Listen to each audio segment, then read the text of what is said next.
अनुत्पादात। हाँ, यही है ना। ये हो गया था। क्या हुआ था? न च दुखांतरोत्पादः। हाँ, ये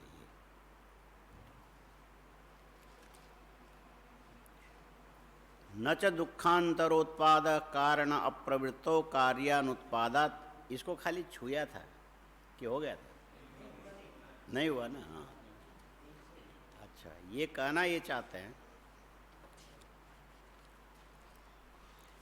एक नच तो पहले हो गया था। कार्यत्वेन अनित्यता फलस्य युक्ता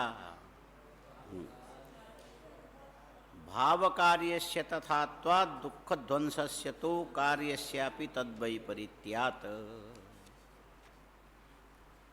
ये इसमें तो अब कोई बात रही नहीं। मतलब है यहाँ कार्य शब्द से मोक्ष लेना। मोक्ष क्या लोगे? इसकी भी परिभाषा अलग अलग है सबके। न्याय के हिसाब से 21 दुख ध्वंसो मोक्ष, ऐसे ही है। खाली व्याकरण में मोक्ष का कोई लक्षण नहीं है नहीं है। और मानते ही है कि व्याकरण से मुक्ति हो जाती है, हाँ, पर लक्षण नहीं है। वाक्पदी में है क्या?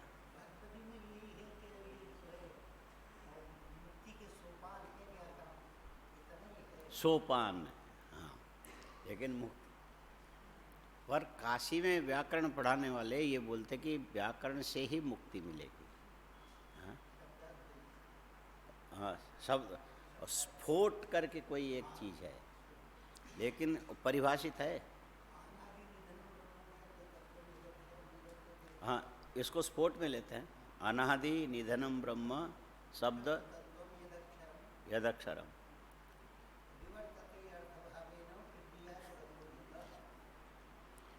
वो श्लोक में से समझ लेना।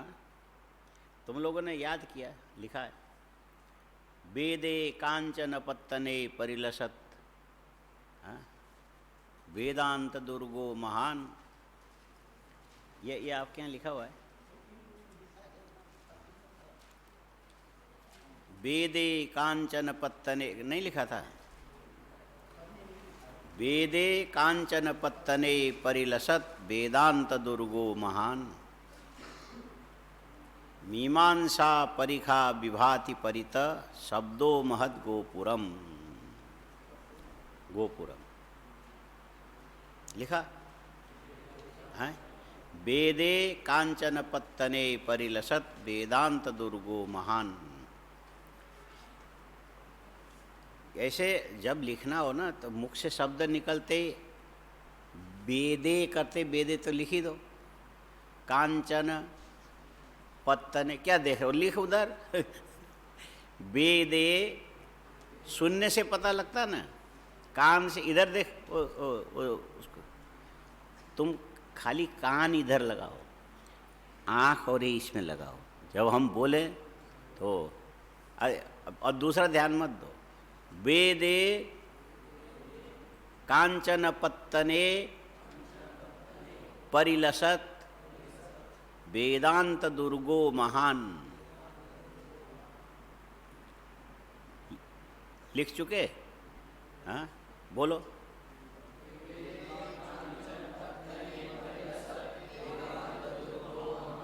अच्छा, अब तुम कॉपी में देखो।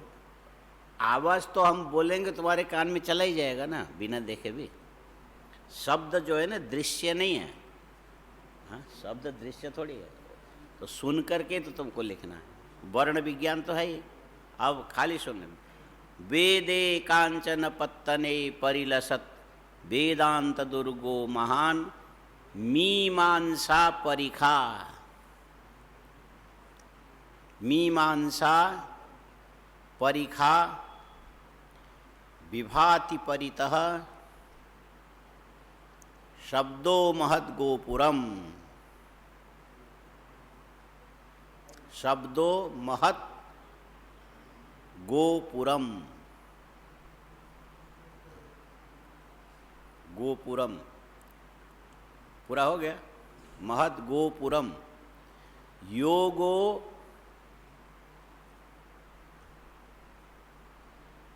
योगो लिख लिया, यामिनी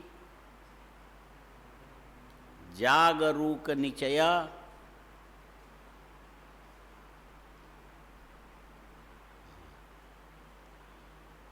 सांख्यो विवेकातुरः,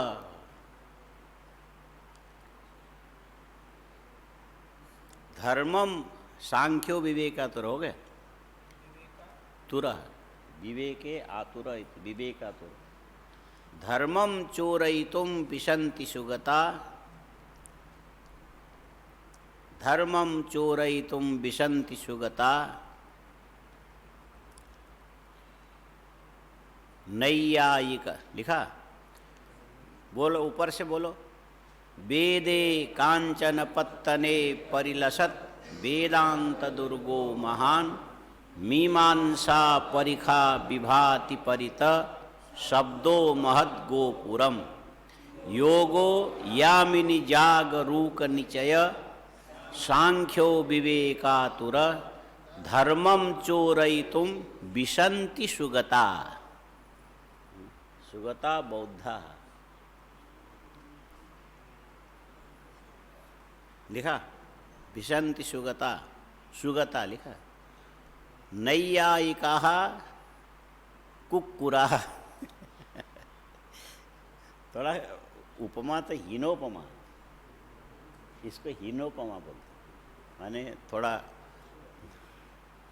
उपमा भी हीनोपमा साहित्य में है ना, तो थोड़ा हीन भावना, लेकिन उपयुक्त वही बैठता है। अच्छा अब बैठ गया बराबर, कुछ संशय है बोलो। वेदे कांचन पत्तने अरे तुमने लिखा है तो फिर बोल करके क्या देख रहे इधर, जो काम जिस समय करना हो कर, वहाँ देखो। वेदे कांचन पत्तने परिलसत वेदांत दुर्गो महान, मीमांसा परिखा विभाति परित शब्दो महद गोपुरम, योगो यामिनी जागरूक निचय सांख्यो विवेकातुर, धर्मम चोरयितुम विशन्ति सुगता नैयायिका। ऐसे तो याद हो जाना चाहिए। एक बार और बोल दूं, वेदे कांचन तुम कॉपी देखना, इधर मत देखना, फिर से रुक जाओ रुक जाओ रुक जाओ। ये जो ध्यान जो है ना जरा में चुक जाता, सीधे कॉपी देखते रहो, हम बोलेंगे सुनाई तो पड़ेगा ही पड़ेगा, आवाज़ तो चली जाएगी। वेदे कांचन पत्तने परिलसत वेदांत दुर्गो महान, मीमांसा परिखा विभाति परित शब्दो महद गोपुरम, योगो यामिनी जागरूक निचय शब्दो महद गो सांख्यो विवेकातुर, धर्मम चोरयितुम विशन्ति सुगता नैयायिका। फिर से बोल दें, वेदे कांचन पत्तने परिलसत वेदांत दुर्गो महान, मीमांसा परिखा विभाति परित शब्दो महद गोपुरम, योगो यामिनी जागरूक निचय सांख्यो विवेकातुर, धर्मम चोरयितुम विशन्ति सुगता नैयायिका। अब तुम लोग बोलो तो देख के।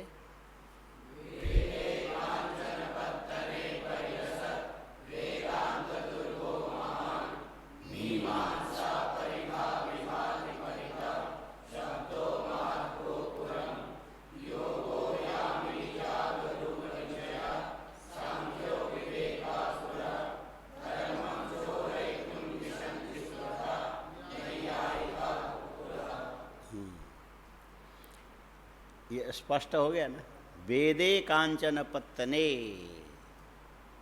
सुवर्ण नगर्याम इत्यादि। वेद सोने की नगरी है। वेद सोने की नगरी है, कांचने परी, और वेदांत उसका दुर्ग है, किला है,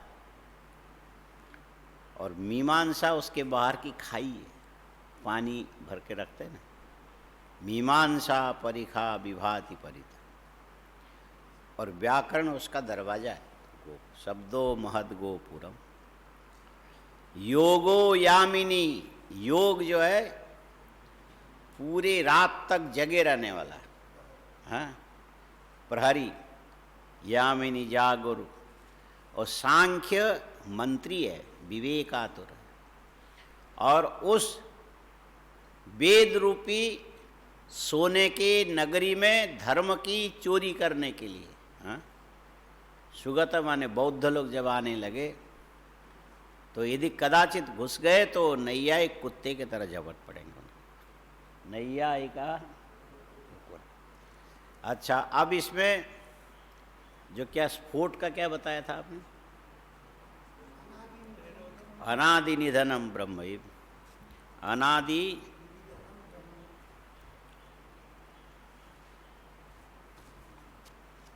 हम वैयाकरण नहीं हुए ना।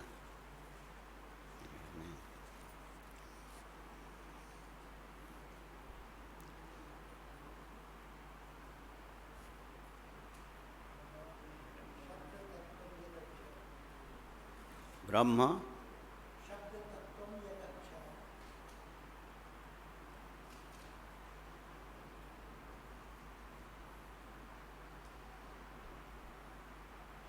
शब्द तत्व यदक्षरम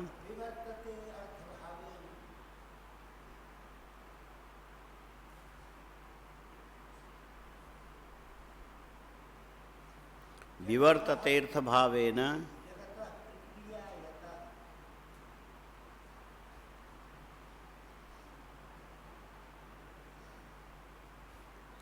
जगत प्रक्रिया यतः। तुम लोगों ने लिख लिया? अनादि निधनम ब्रह्म शब्द तत्व यदक्षरम विवर्तते अर्थ भावेन जगत प्रक्रियायत।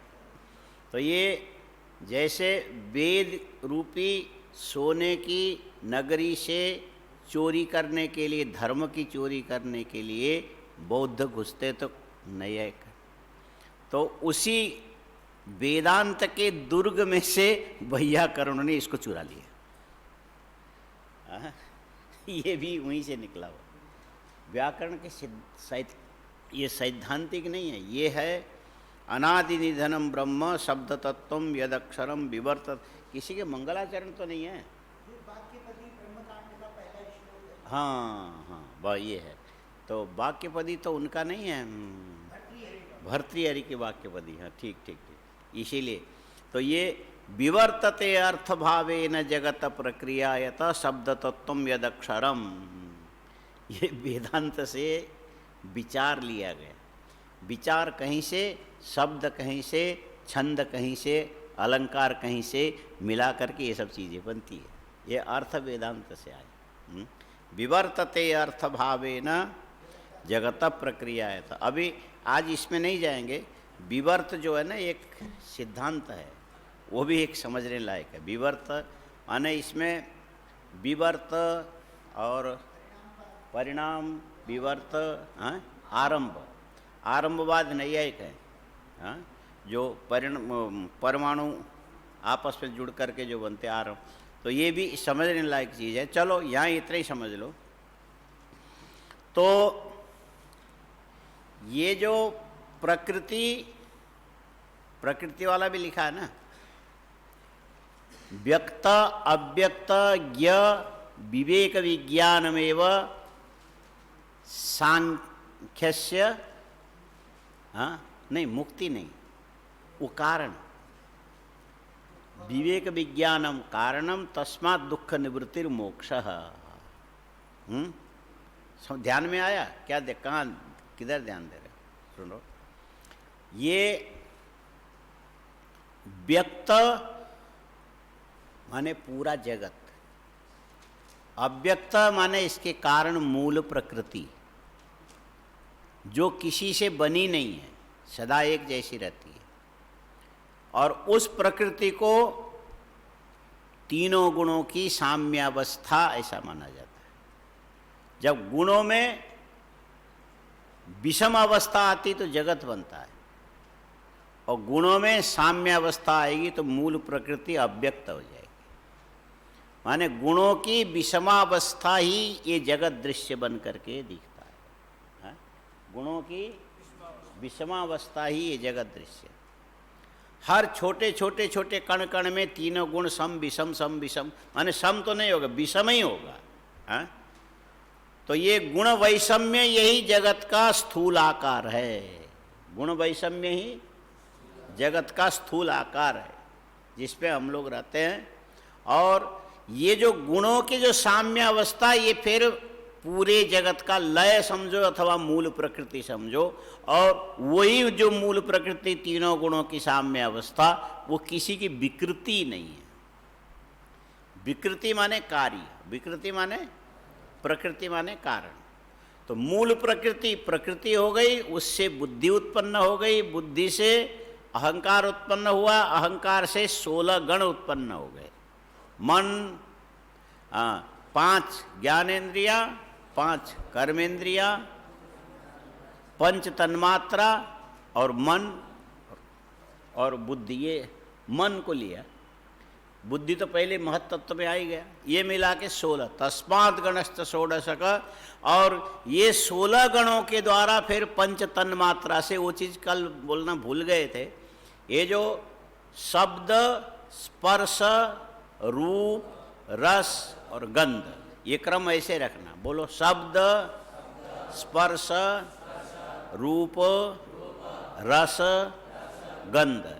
और जब भी इसकी गिनती करना तो इसी क्रम से बोलना, शब्द, स्पर्श, रूप, रस और गंध, और क्रम में मत जाना। फिर से बोलो, क्या बोलोगे? शब्द, स्पर्श, रूप, रस और गंध।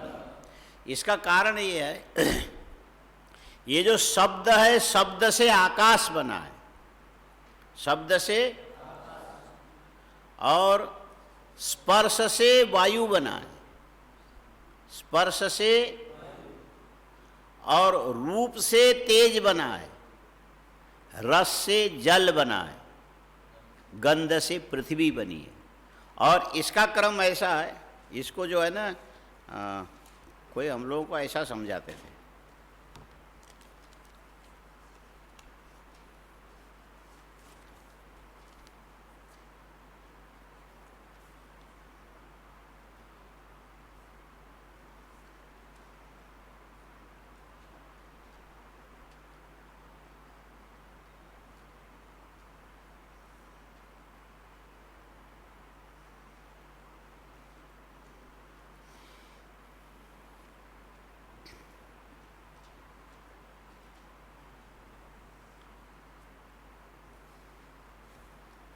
ये दिख रहा है, तुम लोग दिखता होगा दूर से, इसमें कुछ है ही नहीं। हाँ, दिख रहा है? ये है क्या? सबसे मध्य की जो गोलाई है ना, सबसे अंतिम छोटी वाली गोलाई, उसको तुम पृथ्वी समझ लो। उसको क्या समझना? और उस गुलाई को कवर करता हुआ दूसरी जो गुलाई आई, उसको समझो तुम जल है। इससे मात्रा निश्चित होता है। हाँ? पृथ्वी मात्रा में छोटी, और उस पृथ्वी के अंदर भी, पृथ्वी के बाहर भी मात्रा में जल ज़्यादा, और उस जल से मात्रा में तेज ज़्यादा, और तेज से मात्रा में वायु अधिक, वायु से मात्रा में आकाश अधिक। यह मात्रा शब्द खाली समझने के लिए है ना, क्योंकि वायु में मातृत्व इत्यादि कोई विशेष धर्म नहीं है, इसीलिए मापा नहीं जा सकता, फिर भी शब्द व्यवहार किया जा सकता है। इससे ये समझ में आएगा कि ये जो आकाश है ना, देखो ध्यान से देखो, ये जो आकाश है, आकाश वायु में भी है, बड़ा गोलाई है, बड़ी गोलाई है ना, और तेज में भी है, और जल में भी है, और पृथ्वी में भी है। उससे सबसे ऊपर की गोलाई को समझो आकाश, दूसरे नंबर को समझो वायु, तीसरे को समझो तेज, चौथे को समझो जल और पांचवे को समझो पृथ्वी। बस पृथ्वी इन सब के अंतिम वाली है। आम का जैसा, आम भी बोल सकते हैं। सबसे ऊपर छिलका, छिलके के अंदर थोड़ी कड़वास वाली दूसरा रेशा, और उसके अंदर फिर आम, उसके अंदर गुठली के ऊपर के जो बालों वाला रेशा वाला ढक्कन, और उसके अंदर के पॉलिश वाला हिस्सा अलग, गुठली अलग, मिला के 5 हो गए कि नहीं। बिल्कुल उसी तरीके से अंदर की जो गुठली है सबसे छोटी है। अंदर की जो गुठली है, अब तो आम आने लग गया ना, तो तुम लोगों को आम खाने को मिलता तो है, हाँ? और उसके बाद गुठली क्या करते हो? फेंक देते हो। अरे तुम संस्कृत वाले हो, फेंकोगे नहीं तो क्या करोगे? गुठली को इकट्ठा करके रखना चाहिए, और रख करके यदि मौका मिले तो इसको, आम के गुठली को काटने का एक हथियार आता है लकड़ी का ऐसा, तो उसके अंदर का जो सफ़ेद वो वाला है ना, उसको अलग कर लेना चाहिए। अलग करके उसको नमक और पानी में उबालना चाहिए, हाँ? नमक और पानी में, गले नहीं, इतना उबालो। उबलने के बाद उसको निकाल के धूप में सुखाओ, और सुखाने के बाद उसको कूट के चूर्ण बनाओ। क्या बनाना? चूर्ण बनाओ। और चूर्ण बना करके डिब्बे में बंद करके रख लो, जो फंगस ना आवे ऐसी व्यवस्था करना चाहिए। वो जो क्या प्रिजर्वेटिव क्या बोलते हैं, उसको नहीं डालना चाहिए, वैसे ही टिक जाता है वो। ठीक से अच्छी तरह से सुखा के रखोगे तो टिक जाएगा।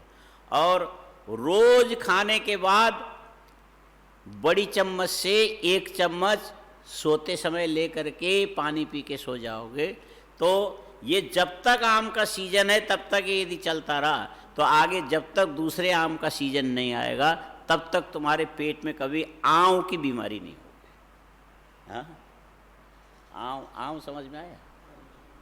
हाँ, पेचिस आँव बोलते हैं ना, उसकी यही दवाई है। आँव की बीमारी का ये सटीक दवाई है, बिल्कुल बराबर काम करता है। तो शायद हो सकता है इसी को लेके कहा होगा, आम के आम गुठली के दाम। हाँ ठीक है, कर सको तो करो। तो अब उसमें जैसे आम के अंदर ऊपर के छिलके तो फेंकने ही पड़ेंगे, तो अब इसमें देखोगे कितने, हाँ,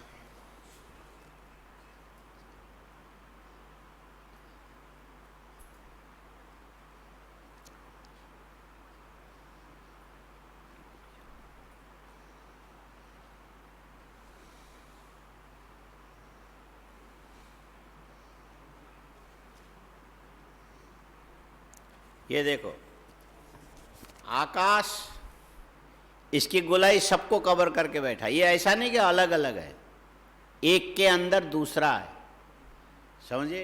ये आकाश देख लो, आकाश इधर ही है। हाँ? एक के अंदर सबसे बड़ा है आकाश। हाँ?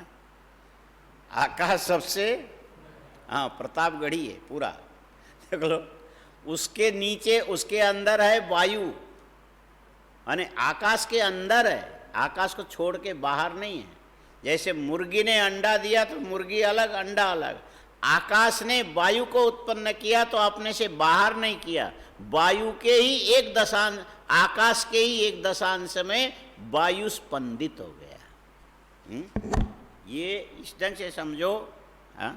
आकाश सबसे बड़ी परिधि सबसे पहले उत्पन्न हुई, और आकाश के अंदर एक वायु स्पंदित हुआ, और वायु के अंदर तेज स्पंदित हुआ, तेज के अंदर जल स्पंदित हुआ, जल के अंदर पूरे भूतों का जो मल है ना, वो इकट्ठा होकर के पृथ्वी बन गई।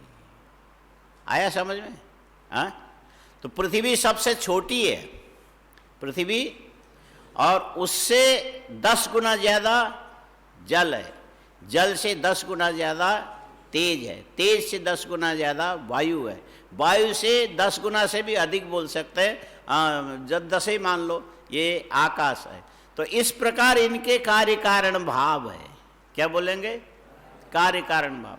कार्य कारण भाव इसीलिए कि सबसे पहले आकाश बना, शब्द तन्मात्रा से आकाश बना, तो शब्द तन्मात्रा से बनने वाले आकाश के अंदर स्पर्श तन्मात्रा उत्पन्न हुआ।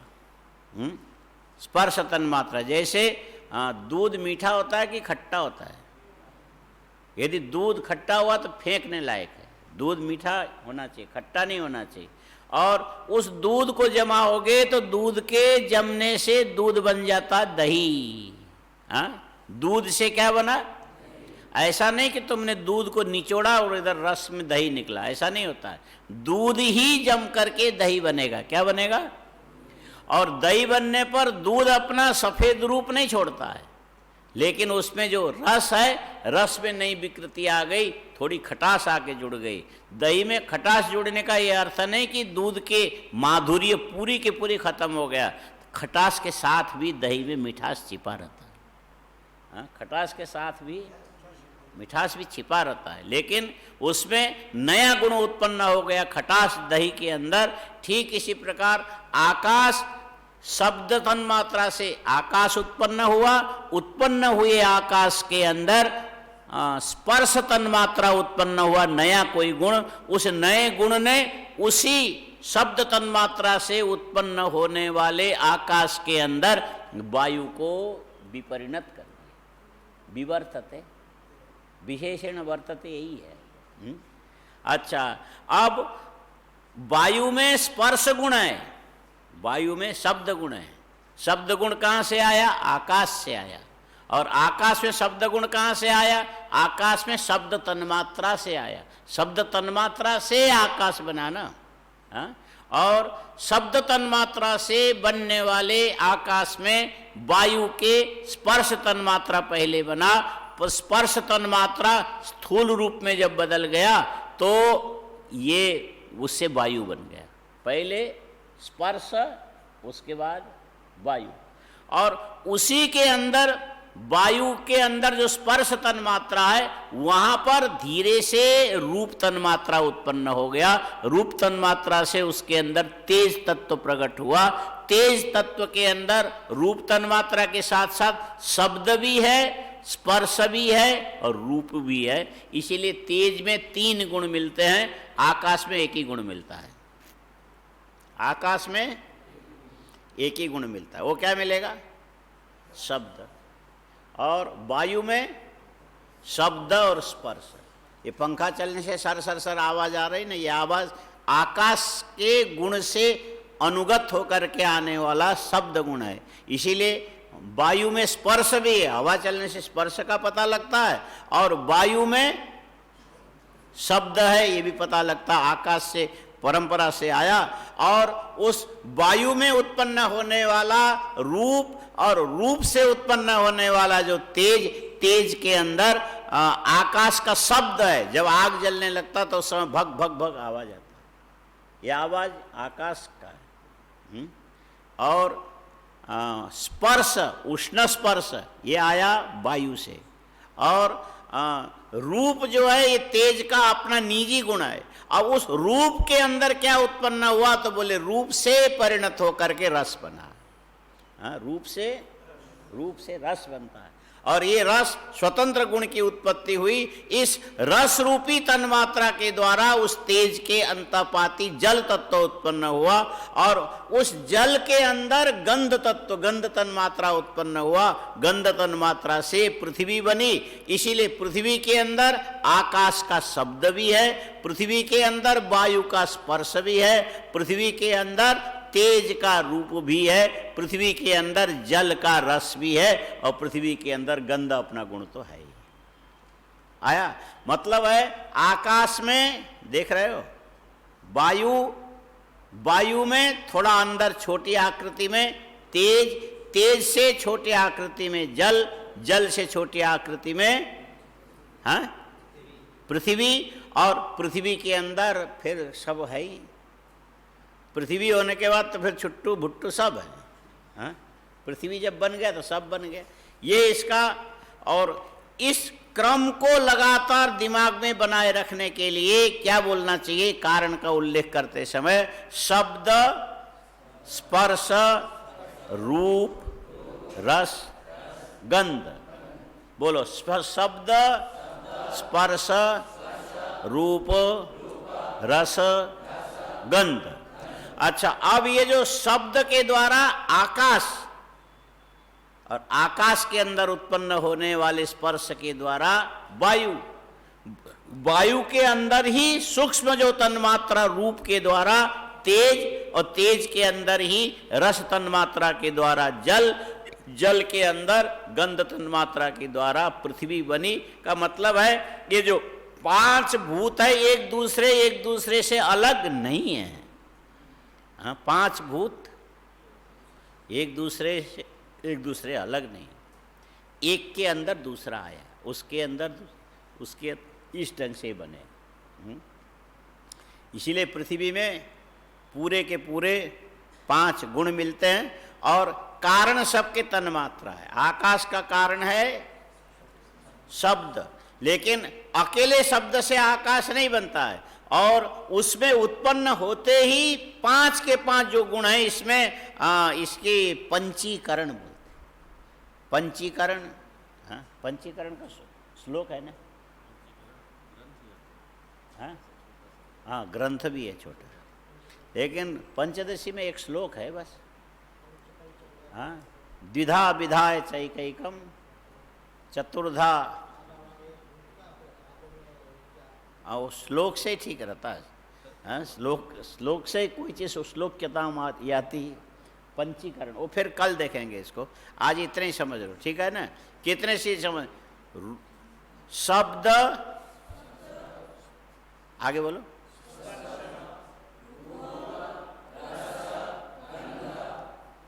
गंध। अच्छा, और शब्द से,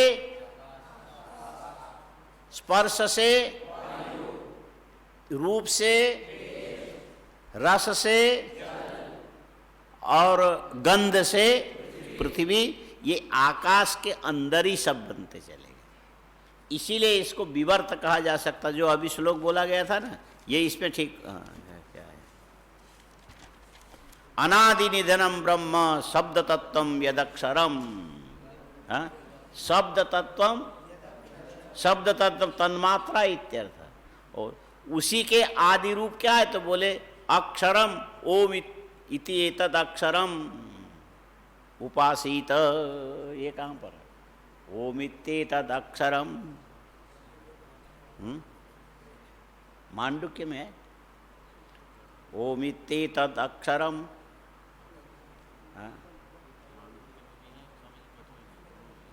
नहीं, मांडुक्य में तो ओंकार के अलावा और किसी चीज का विवेचन। मुंडक ओम इत्येतद अक्षरम। अभी पहले याद था, अब मैं बुढ़ा हो गया। हाँ हाँ, ये ठीक, इलाहाबाद में याद किया था।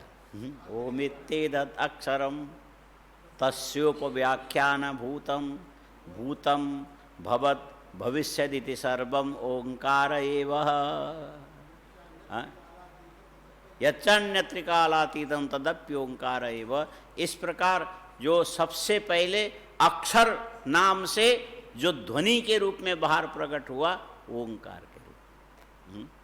इसीलिए जो बच्चा जो है ना, सबसे पहले जो बोलेगा तो ओम से शुरू करेगा। हाँ, रोना जो शुरू करो उसमें से ओम ध्वनित होता है। और छांदोग्य में तो कुत्ते का हिंकार ऐसा करते हैं, वो फिर शाम में चला जाएगा। दूसरी हिंकार अलग है, लेकिन जब कोई भी बोलेगा, बोलना जब शुरू कर उसमें ओम आ जाता है। तो ब्रह्मा ने भी सबसे पहले, जब हम लोगों में और ब्रह्मा में तो बहुत फर्क, लेकिन बचपना सबका एक ही जैसा। बचपना सब लोग रोते रोते शुरू करते हैं। जीवन की शुरुआत कहाँ से होती है? रोने से शुरू होती है। इसलिए हर आदमी रो करके शुरू करता है। माने पहले रोएगा, बाद में उसको धोया जाएगा।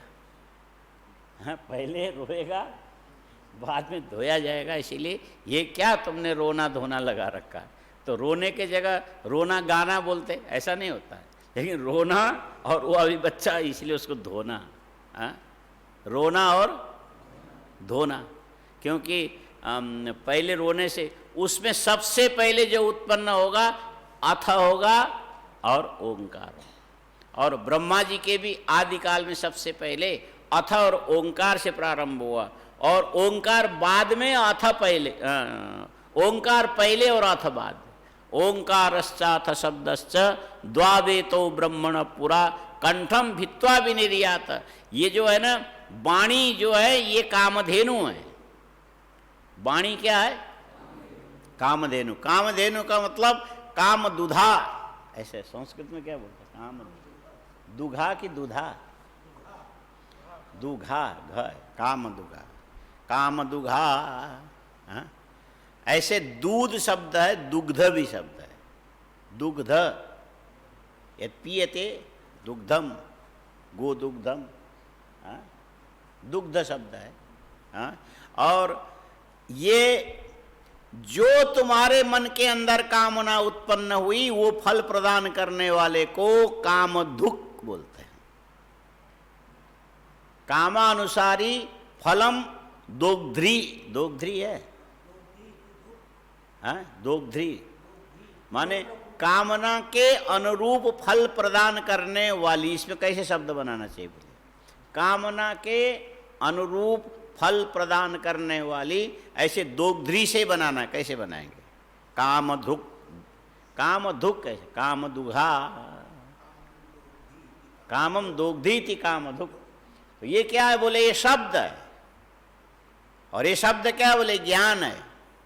ये ज्ञान क्या किस रूप में प्रकट हुई? अक्षर के रूप में।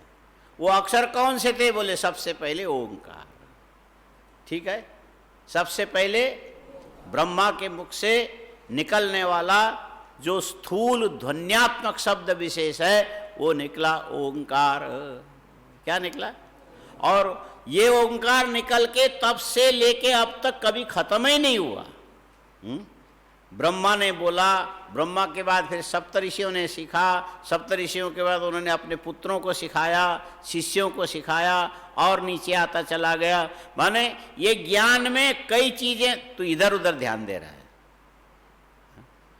जो बात बोली जाए वो ध्यान दो। तो तुम्हारी आंखें देख के हम पहचान लेंगे कि तुम कहाँ जा रहे हो। इसीलिए यहाँ चोरी करके भाग नहीं सकते। आँख सबसे, हर जगह आँख ही तो। अरे जो तुम लोग तो ऐसे खेलते हो, हम लोग पहले कबड्डी खेलते थे। कबड्डी आपने खेला है? कबड्डी में सारा चमत्कार आँख का होता है। जो पढ़ाने के लिए आता है कबड्डी कबड्डी, तो उसको पकड़ने वाला उसकी आँख को देखता है और अपने को संभालेगा, और उसकी आँख चुकी और उसी से मत झपटेगा और पाँव पकड़ के खींचेगा तो रह जाएगा। और यदि उसने देख लिया तो तुम्हारे कंधे पर एक लात मार करके छलांग लगा के उधर चला जाएगा। उसमें आँख के निशाने में, तीर मारने में गोली, आँख ही काम करता है। और इससे आँख का अभ्यास सही ढंग से यदि किया हुआ होगा तो हमको पता लग जाएगा कि तुम यहाँ बैठे हो कि बदमाशी कर रहे हो। ठीक है, वो हमारे बुद्धूपना है कि तुम बदमाशी बैठे बैठे करोगे तो भी हम प्राय करके नहीं बोलेंगे, अति होने पर कभी बोल भी देंगे, है ना। लेकिन पकड़ में आ जाता है, पता लगता है। आखिरी तुम लोग उम्र कितनी है? कितनी उम्र है? ज़्यादा से ज़्यादा 18-20 ही तो होगा, और 3-20 से भी मैं ऊपर हूँ। 3-20 से भी, अब तो 3.5 में पैर रखने वाला। इसीलिए हमको पता है कि जो तुम्हारा मन अंदर से निकल के कहीं जाएगा तो आँखों के माध्यम से जाएगा। जहाँ जाएगा वो रास्ता बनाता हुआ चला जाएगा। जहाँ तुम्हारा मन जाएगा फट से ऐसा देखोगे, हम पहचान लेंगे, हाँ बेटा जा, ठीक है, ध्यान में आया। और वो यदि ध्यान केंद्रित करोगे तो हर चीज़ ठीक ठीक पकड़ सकते हो। माने अनादि निधनम ब्रह्म शब्द तत्व यदक्षरम निवर्तते भावेन जगत प्रक्रिया। सबसे पहले ये जो शब्द तत्व जो है ओंकार के रूप में ब्रह्मा जी के मुख से प्रकट हुआ, और तब से लेकर वो अनादि है। फिर प्रकट हुआ कैसे? यदि अनादि है तो प्रकट कैसे? हाँ? अनादि निधनम, ये जो शब्द ब्रह्म है अनादि, इसको किसी ने शुरू नहीं किया। यहाँ आरंभवाद का सिद्धांत नहीं आएगा। किसी ने दो चार शब्द कण को जोड़ करके तोड़ करके ठक ठक मिला करके शब्द बनाया ओंकार, ऐसा नहीं है। ये पूरे ब्रह्मांड में ये सूक्ष्म रूप में अपने आप ही तरंगायित होता रहता है। खाली भगवान की सदिच्छा से, भगवान नारायण की सद इच्छा माने लोगों को भी थोड़ा बहुत जानने का, सुनने का, समझने का मौका मिले, ये भी धन्य हो जाए। फिर पन्ना पलट रहा है। हाँ? लोगों को भी जानने का, सुनने का, समझने का ये सब मौका मिले, इसके लिए भगवान की सदिच्छा से ब्रह्मा उत्पन्न हुए। भगवान की सदिच्छा से ब्रह्मा के मुख से सबसे पहले ये ओंकार खाली प्रकट हुआ, उत्पन्न नहीं हुआ। ओंकार लकड़ी के घर्षण से अग्नि उत्पन्न नहीं होती है, अग्नि पहले से थी। इसीलिए ठंडे प्रदेशों के अंदर जो फर्श होता है सीमेंट का नहीं होता है, पत्थर का नहीं होता है। ठंडी जगह में जो फर्श बनाते हैं लकड़ी के उसका बनाते हैं, क्या पार्केटिंग क्या बोलते हैं, ये जो जमीन में लकड़ी बिछाते हैं। हाँ? अभी तो जाना मना है ना, अपने शिमला वाले में सारे नीचे फर्श में लकड़ी बिछाई, ऐसे बैठ ही नहीं सकते, इतना ठंडा है। तो लकड़ी और किनारे लकड़ी लगा बैठ सकता है, तो भी आग जलाना पड़ता है। हम बुखारी जला के बैठ सकते हैं, और नहीं तो रात को थोड़ा कुछ ओढ़ना पड़ता है। मोटी, इतनी मोटी रजाई ओढ़नी पड़ी आजकल भी। तो लकड़ी में जो ठंडक इतनी जल्दी ऊपर नहीं आती, उसका कारण क्या है? लकड़ी में अग्नि पहले से है, और घर्षण से अग्नि को पैदा नहीं किया गया, अंदर पड़े हुए अग्नि को बाहर प्रकट किया गया। प्रकट होना उत्पत्ति नहीं है, छिपना विनाश नहीं है, प्रकट होना उत्पत्ति नहीं है। बोलो, छिपना विनाश नहीं है और प्रकट होना उत्पत्ति नहीं है। इसमें तुम लोगों में कोई पहाड़ी भी होगा? कौन है? ये है। हाँ? इधर देख। हाँ? वो उधर है। अब हम बताते हैं। इनके पहाड़ में एक था मामा और एक उसका भांजा। सब जगह होते मामा और भांजे का ना। और पहाड़ में छोटे छोटे खेतों में धान भी होता है, और उसको काटते हैं, दाना झाड़ते हैं, पराली ऐसा ऐसा गोल करके चारों ओर से ऊपर उठा के रखते हैं, और ज़मीन में न रख के लकड़ी के वो बनाते हैं मंच, और उसके ऊपर रखते हैं। और उसमें गांव में अब कितने सारे घर, बहुत सारे ऐसे बना के रखते हैं। और भांजा था छोटा और मामा था थोड़ा ज़्यादा बड़ा। दोनों बच्चे और वो जो दोनों खेलने लगे, बोले मामा एक काम करो, पहले तुम छिपो, हम तुमको खोज के निकालते हैं। तो मैं छिप गया, तुमको पता कैसे लगेगा? तुम छिप करके एक बार कुक्कू बोल देना, और हम खोजेंगे तुम कहाँ हो। तो फिर उसके बाद बोले तुम हमको निकाल लोगे, बाद में तुम हम छिप जाएंगे, फिर आप हमको खोजना। लेकिन छिप गए पूरी तरह से, पता लगने पर एक आवाज़ कर देना कुक्कू, हम खोजना शुरू करेंगे। और ये खेल चला। हाँ, एक छिपता था और दूसरा खोज के निकालता, वो छिपता था, वो खोज के निकालता था। हुआ क्या, वो बच्चा छिपने के लिए चला गया। वो जो पराल की जो क्या उसको क्या बोलते हैं, हाँ क्या बोलते हैं, वो ऊंचा बना के रखते हैं पराली, उसमें छिपने के लिए अंदर गया। तो जहाँ छिपने के लिए गया वहाँ पर सांप पड़ा हुआ था। तो उसने काटा और भांजा मर गया। और मरने से पहले उसने कुक्कू बोला, बस उस फट से मर गया। अब वो बेचारा मामा वो कुक्कू करके कहाँ गया, माने वो दोनों भांजे के मर जाने से उस दुख में मामा भी मर गया, मामा और भांजे दोनों मरे तो क्या बने? बोले पहाड़ के कुक्कू पक्षी बन गए। कुक्कू पक्षी इसीलिए जंगल में नहीं होता है, वो जवाब तलब करते हैं। होंगे जोड़े, लेकिन एक यहाँ बैठेगा और एक लगभग 150-200 गज की दूरी पर बैठेगा। एक बोले कुक्कू, दूसरा जवाब देगा कुक्कू। नहीं होता है कुक्कू पक्षी, ये पड़ूकी जैसे ही होता है। क्या पड़ूकी बोलते, क्या बोलते हैं उसको? ये जो कबूतर के जैसे गांव में जो रहते हैं, हाँ, कुड़किया, कहीं पड़ूकी, ऐसे ऐसे अलग नाम है, और उसी के जाति विशेष है, उसको कुक्कू बोलते हैं। पहाड़ों में होता है। वो थोड़ा ठंडी जगह में जी सकता है, नीचे गर्म में नहीं जी सकता। तो इसीलिए उसकी आवाज़ कहीं जंगल में बैठ के सुनोगे और ये कहानी सुनोगे तो बराबर बैठेगा कि बिल्कुल छिपने के बाद तो धीरे कुक्कू कुक्कू, बिल्कुल एक ही ध्वनि। तुम लोग तो ध्वनि बदल जाते हो, वो पक्षी कभी ध्वनि नहीं बदलता, एक ही ध्वनि में एक ही स्वर में बोलता है पूरा। आया समझ में? इसका मतलब क्या हुआ? न तो भांजा मरा न तो मामा मरा, न तो भांजा मरा न मामा मरा, और दोनों के शरीर छूट गए।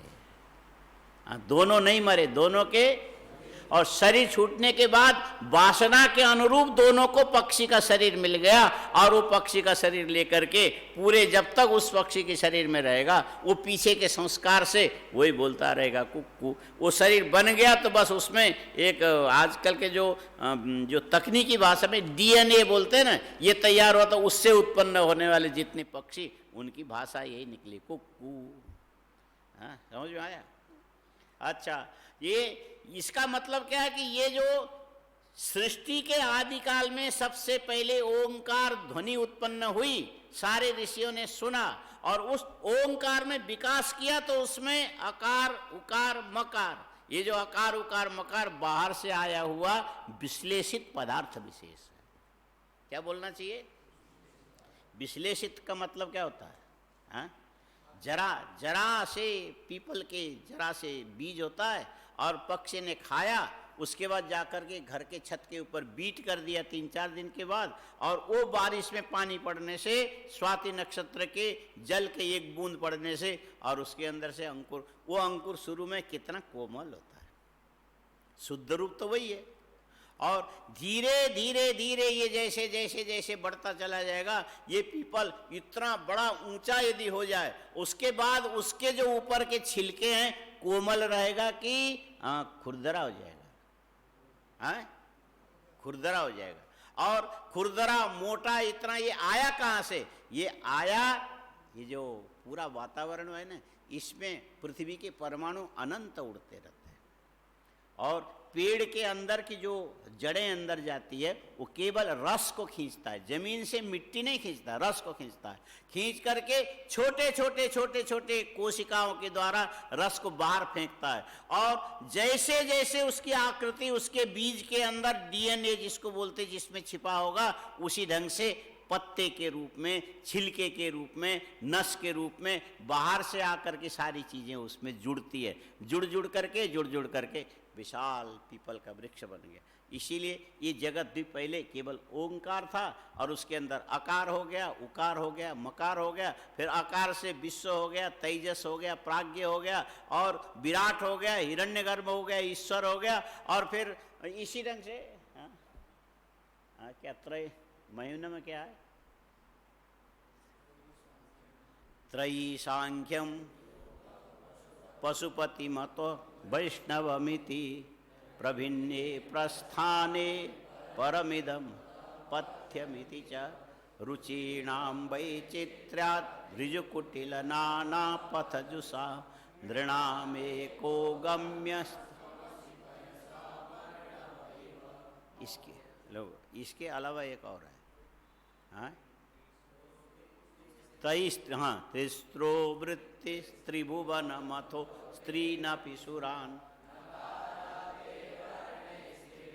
दधतीर्ण तुरीयम ते धाम ध्वनि विरवरुण। ये हाँ, शरणद गृणात्योमिति। हाँ, पता नहीं कब से तुम पाठ कर रहे होंगे। हे शरणद, हे शिव, शरण देने वाले, उसी ओंकार को लोग यहाँ इस ढंग से ओम इस रूप में प्रकट करते हैं। माने आदि में शुद्ध ओम था, उसमें 3 वृत्ति बन गई, 3 वृत्तियों के अंदर उसके अर्थांतर आकर के जुड़ते गए, जुड़ते जुड़ते जुड़ते जुड़ते अनादि निधनम ब्रह्म शब्द तत्वम यद यद अक्षरम ओंकारम, और विवर्ततेर्थ भावेन, ये आगे चल के क्या बना, वो शब्द अर्थ के रूप में विवर्तित हो गया। जैसे पानी में तरंग, तरंग में झाग, झाग में से जम करके समुद्र के अंदर अनेक प्रकार के पदार्थ बनते हैं, ठीक इसी प्रकार एक ही ओंकार के ऊपर ये जो विवर्त भाव से अनंत चीजें जुड़ती चलेगी। शब्द आया, आकाश आया, जल आया, वायु आया, स्पर्श आया, तेज आया, रूप आया, रस आया, जल आया, और पृथ्वी आई और गंध, और इसमें भेद होते चले गए। ये मिलकर के क्या बना, बोले जगत प्रक्रिया यत, इसी ढंग से ही जगत बना हुआ। अब इसमें मोक्ष कहाँ, ये तो प्रवृत्ति तो बता दिया, वैयाकरण कहाँ से बना है, भर्तृहरि से पूछना पड़ेगा। इसमें से मुक्ति का मार्ग क्या है, मुक्ति का मार्ग में फिर पीछे आओ इधर क्या, हाँ, दृष्टवद आनुश्रविकम सय विशुद्धि क्षयाति क्षययुक्त तद विपरीत व्यक्त अव्यक्त ज्ञ विज्ञानात्। ये जो तुम्हारा जो दुख है ना, तुम्हारा हो चाहे हमारा हो, किसी का भी क्यों ना, ये दुख के मूल कारण है पुरुष का प्रकृति में तादात्म्य अध्यास। पुरुष का प्रकृति में तादात्म्य अध्यास, इसी यही दुख में हेतु है। तादात्म्य अध्यास इसको बोलते हैं। हाँ, इसीलिए वेदांत में भी इसका प्रयोग करते हैं। आध्यात्मिक तादात्म्य नहीं, आध्यासिक तादात्म्य संबंधे न, आध्यासिक तादात्म्य संबंधे न ब्रह्मणि जगत विवर्तते। आध्यासिक तादात्म्य संबंध, क्योंकि 2 वस्तु हो गया, जगत एक हो गया, ब्रह्म एक हो गया, दोनों यदि साथ में मिले हुए तुम यदि बोलते हो तो मिले हुए तो उसमें संबंध का उल्लेख करो, तो संबंध का उल्लेख किया आध्यासिक तादात्म्य संबंध। और एक पंडित जी बोलते थे, झाजी कहते थे, राम सेवक झाजी बोलते थे। राम सेवक झाजी से मिले आप? हाँ, दुबले पतले बेचारे, बोलते से होते जय सो जय सो, कितने बार जय सो बोलते, लेकिन विद्या के झाड़ झंखड़ जैसी मूर्ति थी वो। हाँ? भामती में तो उनकी कोई सानी नहीं रखता था। ब्रह्मसूत्र भाष्य भामती पढ़ाने में राम सेवक झा जी के व्याकरण के भी प्रकांड विद्वान थे, गजब के व्यक्ति थे। एक बार बोलते बोलते कहने लगे, क्या स्वामी जी, कहा आप बता सकते हो, जल्दी जल्दी बोले, संसार में सबसे पवित्र संबंध क्या है? उन्होंने कहा संबंध सारे अपवित्र होते हैं। बोले विचार करो, सबसे पवित्र संबंध कौन सा है? हमने कहा संबंध कोई पवित्र नहीं होता, लोहा लक्कड़ का संबंध, ये सब अपवित्र अपवित्र होते, कोई संबंध। बोले वैसे तो संबंध सब अपवित्र होते, वो सारे जिसको आप अपवित्र बोलते हो ये संयोग संबंध है। हाँ? और नैयायिक जिसको नित्य से अयुत सिद्ध वृत्ति समवाय बोलते हैं, वो भी उनकी भ्रांति है। ये जब अवयव अवयवी, यदि अवयवी नष्ट हो गया तो उनका अवयव अवयव का समवाय संबंध नष्ट होगा कि नहीं होगा? संबंध विनाशे सति संबंध से विनाशो भवति न वा भवत्येव, इसलिए वो भी ठीक नहीं। और सबसे पवित्र संबंध क्या है? बोले आध्यासिक तादात्म्य संबंध सबसे पवित्र संबंध। आध्यासिक, ये तुम समझ नहीं पाओगे अब। ये यदि समझ में आ जाए तो सब मुक्त ही हो जाएगा। कल यहाँ सुनने कौन आएगा? हाँ, भूत को थोड़ी पढ़ाया जाएगा। हाँ? तो ये होता क्या है भाई? आध्यासिक तादात्म्य संबंध। अध्यासो नाम अतस्मिन तद्बुद्धिरित्यवोचाम। अध्यास उसको बोलते हैं जहां पर जो वस्तु नहीं है वो दिखाई देवे, उसका नाम अध्यास है। इसको लिख लो, अध्यासो नाम अतस्मिन तद्बुद्धि इति अवोचाम। वहां तक मत जाना, इतने लिखना, अध्यास अतस्मिन तद्बुद्धि, अध्यास अतस्मिन तद्बुद्धि, लिख लिया? अध्यास अतस्मिन तद्बुद्धि, हाँ लिखा? अब बोलो, फिर से बोलो, अध्यास अतस्मिन तद्बुद्धि। इसको रट्टा लगा लो पूरी, याद कर लो, अध्यास अतस्मिन तद्बुद्धि, अध्यास अतस्मिन तद्बुद्धि, अध्यास अतस्मिन। या तो कोई गुरु जैसा प्राणी मिले, दयनीय, संसार का सबसे गया भी था, वो तुमको समझा दे तो 5 मिनट में समझ में आ जाएगा। यदि कोई ऐसा न मिले, तुम्हारा भाग्य ही खराब है। ब्रह्मा जी ने पता नहीं किस कलम से तुम्हारे भाग में लिखा, नहीं मिला ऐसा गुरु, तो फिर क्या करना? ये जो शब्द है ना, ये अपने आप में गुरु है, और इसकी उपासना करो, तुमको ज्ञान मिल जाएगा। अध्यास अतस्मिन तद्बुद्धि, अध्यास अतस्मिन तद्बुद्धि, अध्यास अतस्मिन तद्बुद्धि। अब अर्थ ज्ञान इसी में से निकलेगा। लगातार यदि बोलते जाओगे तो जैसे जिस भैंस के पाड़ा मर गया, पाड़ा बोलते बच्चा बोलते, क्या बोलते? पाड़ा बोलता है। पैदा होके थोड़ी देर के बाद मर गया, थोड़ी दिन वो दूध देने में तकलीफ देती है, और दूध नहीं निकले मर भी जाएगी, भैंस भी मर जाएगी, इसीलिए निकालना पड़ता है। इसे ग्वाले लोग सब जानते हैं। वो पाड़े के अंदर के सारी चीज़ें निकाल के, चमड़ी के अंदर भूसा भर करके, सिलाई करके, पाड़ा जैसे बना के उसके पीठ पर गुड़ इत्यादि लगा देते हैं। भैंस मूर्ख होती, वो सोचती मेरा बच्चा यही, बस उसको चाटने लगता और ये स्तन में हाथ लगा, थोड़ी देर में उसके स्तन में दूध आ जाएगा। है? ऐसा करते हैं ना, देखा है? गाँव में ऐसा करते हैं। जो भैंस का पाड़ा मर जाए तो ऐसा करके दूध निकाल। तो और यदि ऐसी व्यवस्था नहीं हो पाई तो उधर उसको दाना डालते रहो, खाती रहेगी, इधर स्तन में हाथ लगाते रहो, करते करते करते करते थोड़ी देर में उसमें दूध भरा, है ना? और ठीक इसी प्रकार एक शब्द को पकड़ लो, पकड़ के उसके उच्चारण इस ढंग से उपासना के विधि से करते जाओगे तो वो शब्द स्वयं ही तुमको अर्थ प्रदान करेगा, अंदर से अर्थ प्रदान। ज्ञान बाहर से अंदर नहीं आता है। अंदर जो आवरण में छिपा हुआ है, तुम्हारे प्रयत्न से केवल आवरण भंग होता, ज्ञान तो अंदर पहले से था ही। लकड़ी को घर्षण करने से बाहर से अग्नि आया ऐसा नहीं, अग्नि तो उसके अंदर पहले से था।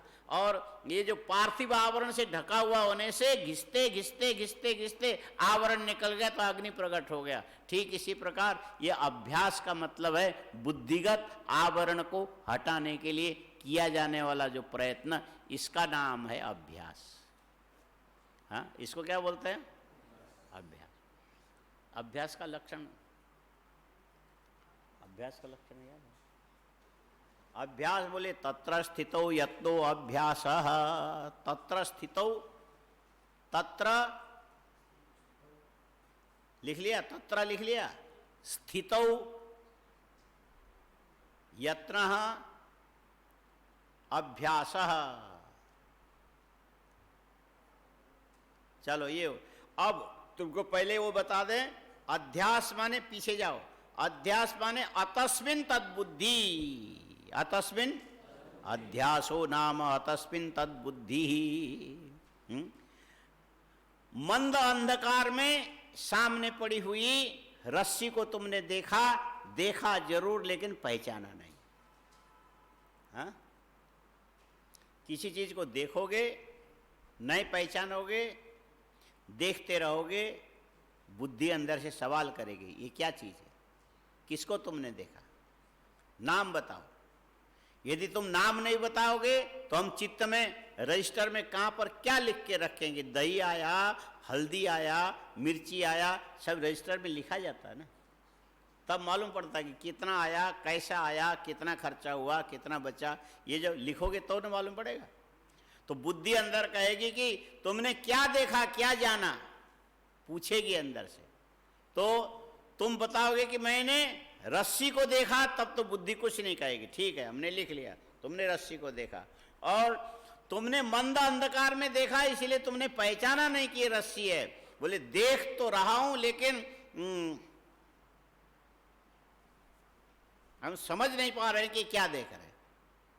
तो बुद्धि कहेगी अच्छा ठीक है, समझ नहीं पा रहे हो, ये ठीक है, ये ठीक है, ये जो तुम्हारे चित्त के अंदर पहले के ज्ञान के जो संस्कार पड़े हैं उसमें से एक एक चीज ला के दिखाएगी। तो बुद्धि तत्सदृश कोई चीज ला के संस्कार के अंदर से लाएगी। जो तुम्हें दिखाई दे रहा है ऐसा तो नहीं है, माने रस्सी की आड़ी टेढ़ी आकृति को देख के सांप तो नहीं, हाँ बिल्कुल सांप है, हाँ माने सांप, रस्सी के पहचान न होने पर तब वहां पर सांप बाहर से नहीं आता, अंदर से संस्कार से सर्प जो है निकल के स्मृति के रूप में रस्सी में जाके बैठ जाता है। ठीक है, और फिर तुम डरने लग जाओगे, अरे ये तो बड़ा सांप है, देखो सामने पड़ा है, और कांपने लग जाओगे, भय कंपन पसीना इत्यादि सारे होने लग जाएंगे। और बाद में जब प्रकृष्ट प्रकाश से जब देखोगे तो मालूम पड़ेगा अरे ये तो सांप नहीं है, रस्सी है। और अब पहले कहोगे कि हमने इसको सांप के रूप में देख करके बड़ी बड़ी कल्पनाएं की थी, वो सांप तो नहीं रहा। और जिस समय तुमने कल्पना की थी वो सांप किसमें तुमने देखा, रस्सी में ही तो देखा। तो वहां रस्सी और सांप का जो संबंध है, ये संबंध संयोग है, तादात्म्य है।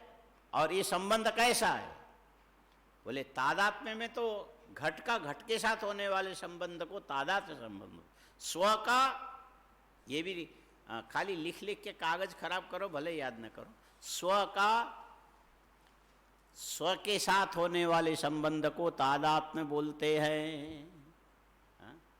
तादात्म्य की व्युत्पत्ति यह है, तदेव आत्मा यस्य इति तादात्म्य, तदेव यस्य इति तादात्म्य, इसको तादात्म्य बोलते। माने ये संबंध जो वही है आत्मा, जिसका रस्सी में जो सर्प दिखाई पड़ा, रस्सी की, सर्प की आत्मा क्या है, रस्सी है। यदि रस्सी की आकृति नहीं होगी तो सर्प कहां से दिखेगा। रस्सी की, सर्प की आत्मा क्या है, सर्प की आत्मा रस्सी है। अच्छा, और शरीर सर्प है, सर्प के रूप में दिख रहा है ना, आत्मा नहीं दिखता है, शरीर दिखता है, आत्मा नहीं दिखता है, कौन दिखता है। तो अब सर्प के शरीर का रस्सी रूपी आत्मा के साथ जो संबंध है, ये संबंध विवेचन करने के लिए जाओ तो ऐसा लगेगा सर्प शरीर है, रस्सी उसकी आत्मा है। इसको इस प्रकार के संबंध के भाव की जब व्याख्या करते हैं उसको कहते तादात्म्यम। क्या बोलते हैं। और यदि घड़े में, घड़े का संबंध तो तादात्म्य समझ में आता है, लेकिन रस्सी में सर्प का जो संबंध है ये तादात्म्य इसीलिए समझ में नहीं आता कि रस्सी के बोध होने पर वो सर्प गायब हो जाता है। फिर वो तादात्म्य संबंध तो अयुत सिद्ध वृत्ति, कभी समाप्त ही नहीं होने वाला संबंध है, और उसको सीधा तादात्म्य नहीं बोल सकते, लेकिन वहां एक शब्द ही जोड़ देंगे, आध्यासिक तादात्म्य संबंध। आध्यासिक माने अतस्मिन तद्बुद्धि, जो रस्सी सर्प नहीं है, बोलो जो रस्सी और उसमें सर्प दिखे। अतस्मिन माने जो असर्पभूत रस्सी, रस्सी सर्प है क्या, रस्सी सर्प है क्या, ध्यान नहीं दिया, रस्सी सर्प है नहीं है। तो रस्सी सर्प नहीं है का मतलब रस्सी में सर्प दिखा, जहां पर सर्प नहीं है उस रस्सी में सर्प दिखा। अतस्मिन असर्प भूते रज्जो, और ब्रह्म से क्या दिखाई दिया, सर्प दिखाई दिया। इसी को बोलते अतस्मिन तद्बुद्धि, जहां पर सर्प नहीं है, सर्पा भाववती ऐसा बोलेंगे। और गहराई में जाना हो तो क्या बोलेंगे, सर्पा भाववती रज्जो सर्प दर्शनम एव अध्यास अतस्मिन तद्बुद्धि। रज्जो अतस्मिन असर्प भूते रज्जो, सर्पा भाववती रज्जो। अथवा और ज्यादा उपद्रव बचाना तो ये भी कहते सर्पा भावाधिकरणे रज्जो, ये उपद्रव करने के लिए और चीज़ें हैं ना शब्दों के। नैयायिकों के जैसे लक्षण होते हैं। सर्प के अभाव का अधिकरण भूत रस्सी के अंदर जो सर्प दर्शन होता है, इसी का नाम अध्यास है। हाँ? सर्पा भाववती। अरे तुमको तर्क संग्रह में बुद्धि ज्ञानम उसका लक्षण पढ़ा कि नहीं? तद्वती, तद्वती बोलो। तत्प्रकारकम ज्ञानम बुद्धि, ऐसे ही है, यही है बुद्धि का ही लक्षण है। तद्वती तत्प्रकारकम ज्ञानम बुद्धि, बुद्धिर ज्ञानम ऐसा होगा। तद्वती तत्प्रकारकम, प्रकारो नाम विशेषणम। प्रकार शब्द का अर्थ विशेषण, ये किसी और जगह लिखना। पहले प्रकार लिखो, उसके बाद 2 लाइन खींचो और उसके बाद आगे लिखो। इसीलिए परिभाषा के अलग कॉपी रखना चाहिए और उसके विषय अलग कॉपी रखनी चाहिए, और उसमें अकार आदि क्रम से रखा जाता है। माने ये जो पन्ने लिख करके ये अकार आदि में अकार होगा तो उसके एक पन्ने में ये परिभाषा है, और उकार अ आ ई उ क ख ऐसा करके शब्द क्रम से यदि रखोगे, खोजते समय तुमको फट से मिलेगा। इंडेक्स बनाने में सुविधा होती है। ये ज्ञान यदि सही ढंग से होगा तो तुम किसी लाइब्रेरी में भी अच्छा काम कर सकते हो। हाँ? क्या?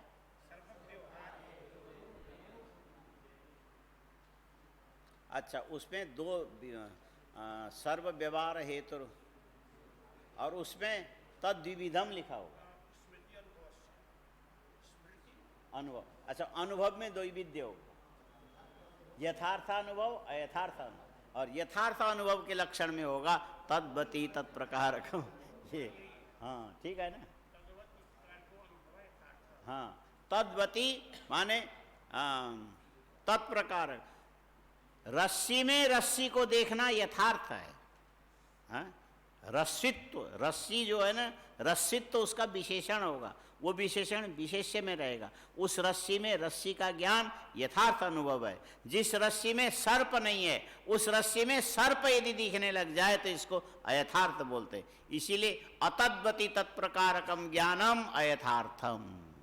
अतद्वती तत्प्रकारकम ज्ञानम अयथार्थम, माने अयथार्थ ज्ञान ये है कि जहाँ जो वस्तु नहीं है वहाँ वो वस्तु यदि दिखने लग जाए उसको अयथार्थ बोलते हैं। रस्सी में सर्प नहीं है, उस रस्सी में सर्प दिखने लग जाए तो इसको बोलते हैं अयथार्थ। और इसको अपनी भाषा में ले जा करके बोलोगे ये ज्ञान कैसा, बोले आध्यासिक ज्ञान है। अयथार्थ ज्ञान कोई आध्यासिक ज्ञान बोलते हैं। हाँ, ब्रह्म ज्ञान इसको बोलते हैं। और इस अध्यास में दिखने वाला और जिसके अंदर दिखाई दे रहा अधिकरण में, दोनों में संबंध क्या है, बोले आध्यासिक तादात्म्य संबंध। रस्सी से थोड़ी दूर थोड़ी सांप दिखता, उसी में दिखेगा ना। रस्सी में अध्यस्त होकर दिख रहा है। हाँ, असर्प भूते रज्जो सर्प प्रकारकम ज्ञानम अयन सर्प है। तो इसको अध्यास बोलते। इसमें सर्प और रस्सी का जो संबंध है वो क्या है, बोले आध्यासिक तादात्म्य संबंध है। आध्यासिक और आध्यासिक जो तादात्म्य संबंध होगा, ये दोनों संबंधियों में एक का गुण दूसरों में लिप्त नहीं करता है। भ्रम से रस्सी में चाहे कोबरा देखो, चाहे बड़ा भयंकर का एनाकोंडा बोलते हैं, एनाकोंडा करके सांप, वो अपने मुख से निकलने वाली हवा से 5 मीटर दूर के प्राणी को बेहोश कर देता है। मुंह से सब पहले थोड़ा श्वास लेगा, रोकेगा, इसको थोड़ा फुलाएगा, फुला के उसकी पित्त की थैली में से जहर को मिला के फूं मारता, जहाँ तक चला जाएगा वहाँ तक हाथी भी होगा तो भी गिर जाएगा। बड़ा लंबा होता है, 10 मीटर तक के भी होते हैं सांप। 10 मीटर तो ये हॉल भी नहीं होगा।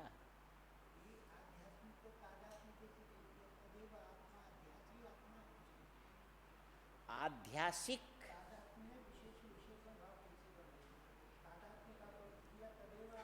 वो आध्यासिक ही सब चमत्कार करता है।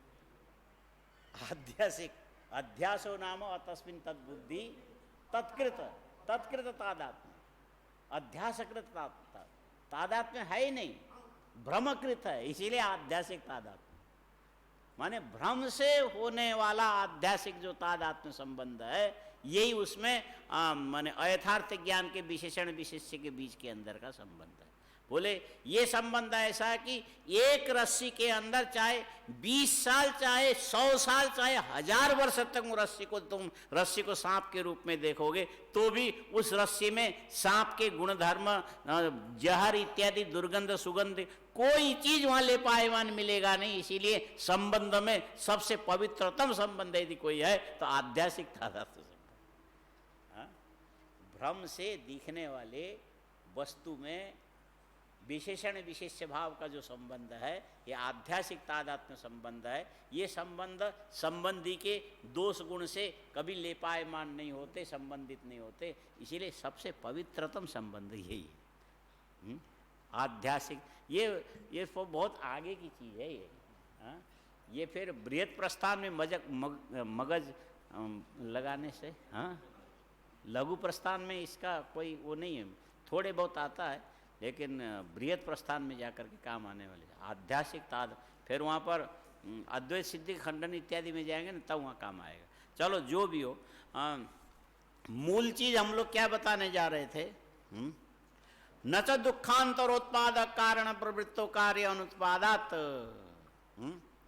मूल चीज तो यह है कि 3 प्रकार के दुख को निर्मूलित करने के लिए दृष्ट उपाय कारगर नहीं हुआ है ना, और आनुश्रविक उपाय भी कारगर नहीं, क्योंकि उसमें अविशुद्धि, क्षय, अतिशय नाम के दोष विद्यमान है। और 3 प्रकार के दुख की निवृत्ति में मूल कारण है कि दुख की प्रवृत्ति हुई कैसे। दुख की प्रवृत्ति हुई कैसे? पुरुष ने प्रकृति में आध्यासिक तादात्म्य संबंध बना लिया। जो पुरुष प्रकृति नहीं है और प्रकृति के गर्भ में अपने अभिव्यक्ति होने मात्र से उसने ये मान लिया कि ये प्रकृति मेरा स्वरूप है, इसी से तुम्हारा दुख है। गरम लोहे के पट्टी के ऊपर घन उठा के पटकने से जब तक वो अग्नि लोहे का संबंध नहीं छोड़ देगा तब तक ये घन के पिटाई के अंदर आएगा ही आएगा। गरम लोहा जब तक लाल रहेगा, गर्मी रहेगी, तब तक उसके ऊपर लोहे का घन उठा के पटकेंगे तो अग्नि के ऊपर भी तो पड़ेगा। तो ये अग्नि में जो पड़ने से चिंगारी निकलती, छटकता है, परेशान होता है, ये मार क्यों पड़ रही? इसीलिए पड़ रही कि उसने लोहे के साथ तादात्म्य भाव स्थापित कर लिया। तदेव आत्मा यस्यति तादात्म्य। और इस संबंध से जैसे अलग हो जाएगा, पीटता रहेगा लोहा, अग्नि का कुछ नहीं बिगड़ा। तो उस समय भी नहीं था, खाली लोहे को अपनी आत्मा मानने के चलते अग्नि मार खा करके दुखी हो रहा था। और जब उसको ये समझ में आवे कि नहीं जी, मैं तो अग्नि हूं, ये लोहा मेरे ऊपर गिर के मेरा क्या बिगाड़ सकता है, मैं तो प्रकाश स्वरूप हूं, ताप स्वरूप हूं, तेज स्वरूप हूं, और उससे अपने आप को अलग जानेगा तो पिटता हुआ भी उस मार का दुख उसको नहीं लगेगा। इसीलिए प्रकृति और पुरुष को विवेकेन जो विज्ञान है, यही सांख्य का ज्ञान, और यही ज्ञान तुम्हें 3 प्रकार के आध्यात्मिक, आदिदैविक और आदि भौतिक दुखों से तुम्हें निवृत्त करेगा। मतलब क्या है?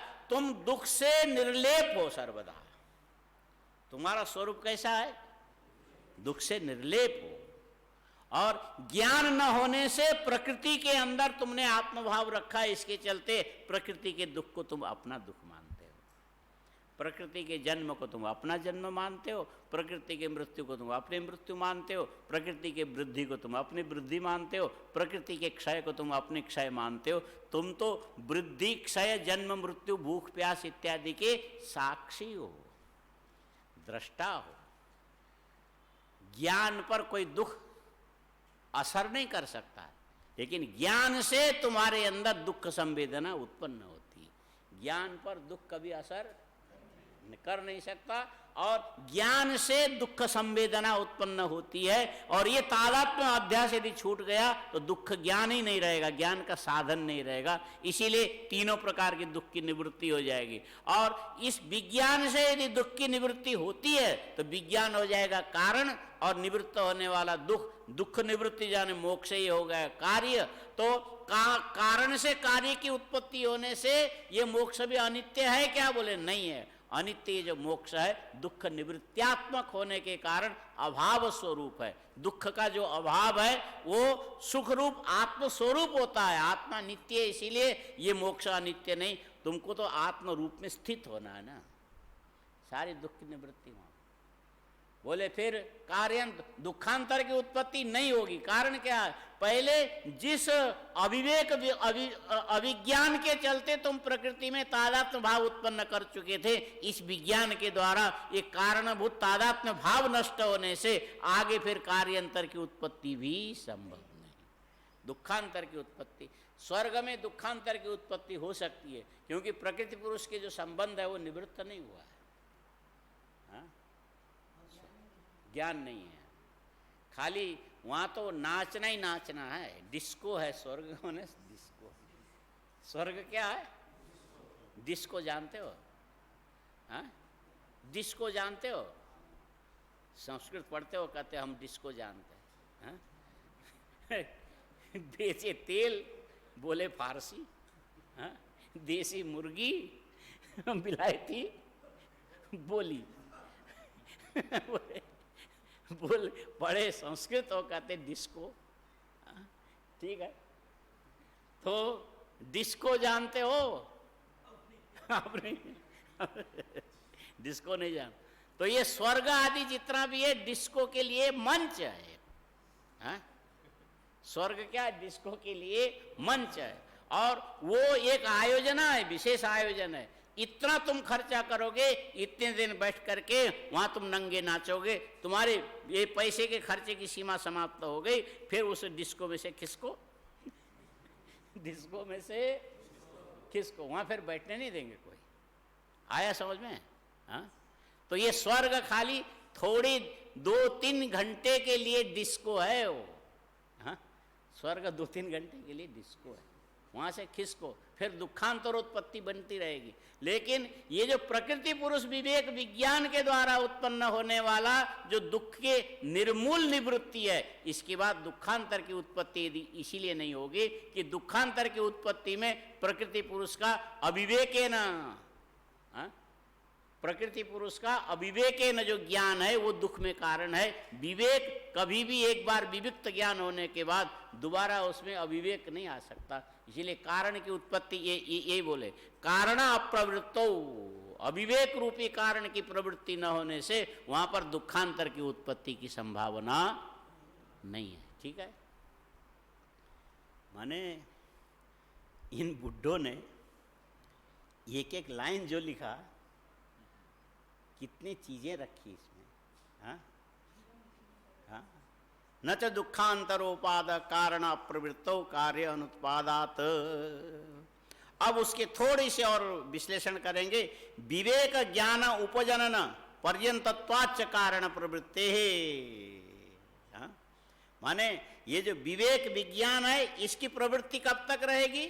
अविवेक कब तक रहेगी? जब तक विवेक ज्ञान उत्पन्न नहीं होगा। विवेक ज्ञान होने पर अविवेक जो अज्ञान है निवृत्त हो जाएगा। निवृत्त होने पर आगे दुखांतर की उत्पत्ति की उसमें योग्यता नहीं रहेगी। ये वाक्य छोटे छोटे हैं लेकिन दुनिया भर की बातें इसके अंदर। अच्छा है, अब तुम लोग घड़ी देखते होंगे। हाँ, देख लो, हम भी कोई माने बहुत ज़्यादा देर किसी को बैठा हुए तो उठते समय उठने वाले बोलते पूरा कसाई निकला, मार दिया। इसीलिए अब इसको इतने ही रहने दो, कल देखेंगे। ओम पूर्णमदः पूर्णमिदं पूर्णात् पूर्णमुदच्यते पूर्णस्य पूर्णमादाय पूर्णमेवावशिष्यते। ओम शांति शांति शंकरं शंकराचार्यं केशवं बादरायणं सूत्रभाष्यकृतौ वन्दे भगवन्तौ पुनः पुनः ईश्वरो गुरुरात्मेति मूर्तिभेदविभागिने व्योमवद्व्याप्तदेहाय दक्षिणामूर्तये नमः। ओम शांति शांति शांति।